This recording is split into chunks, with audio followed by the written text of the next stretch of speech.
డెఫినెట్గా చెప్తున్నా విషయం చెప్తున్నా. ఇప్పుడు పొలిటికల్ ఇది చాలా తప్పుడు. ఈ ఎలక్షన్స్ అనేది ఎక్కడైనా ఎన్యూమరేషన్ ఎవరు చేస్తారండి? ఎలక్షన్ కమిషన్ చేయాలి. ఇప్పుడు ఏమైతే ఎన్యూమరేషన్ మొత్తం నువ్వు వెబ్సైట్ పెట్టేస్తే అంటే ఇప్పుడు క్యాండిడేట్లు పోటీ చేస్తా అనుకున్నాడు పోయి ఓట్లు నమోదు చేయించాడు. అసలు నా ప్రకారంగా ఈ ఎమ్మెల్సీ ఎన్నికల ప్రక్రియ లోపటనే చాలా తప్పిదనాలనే బ్రిటిష్ పాలకులు పెట్టిందే ఇంకా కంటిన్యూ అవుతారు.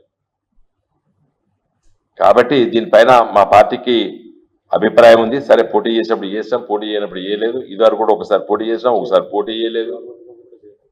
సరే, ఇది మా ప్రకారంగా దీన్ని డెఫినెట్గా మన పార్లమెంట్ ఎన్నికల్లో, అసెంబ్లీ ఎన్నికల్లో ఓడిపోయినాం. కొంత నిరాశ నిస్పృహలో ఉన్నాం. మేము ఓటర్ నమోదు కార్యక్రమంలో పాల్గొనలేదు. ఉన్న విషయాలు చెప్తున్నా, దీని మొహమాటం లేకుండా. కానీ నా ప్రకారంగా వ్యక్తిగతంగా నేను ఇంకా పార్టీకి అండగా ఉంది, కానీ వ్యక్తిగతంగా నేను చెప్పేది ఏంటంటే ఇది బ్రిటిష్ సామ్రాజ్యవాదులు పెట్టినటువంటి ఎన్నికల ప్రక్రియ. దీనికి చాలా మార్పులు చేయాలి. ఒక గ్రాడ్యుయేట్ ఉంటాడు, టీచర్ ఉంటాడు, అతనికి 2 ఓట్లు ఉన్నాయి. అదే రోజు పోయి టీచర్కి వస్తాడు, అదే రోజు పోయి గ్రాడ్యుయేట్కి ఇస్తాడు.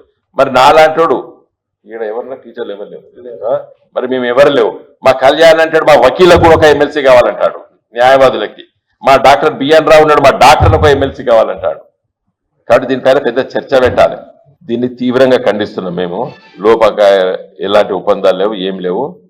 మీకు ఎన్నికలు వచ్చేసరికి అటు కాంగ్రెస్, బీజేపీ అభ్యర్థులు ఇద్దరు ఓడిపోతారు.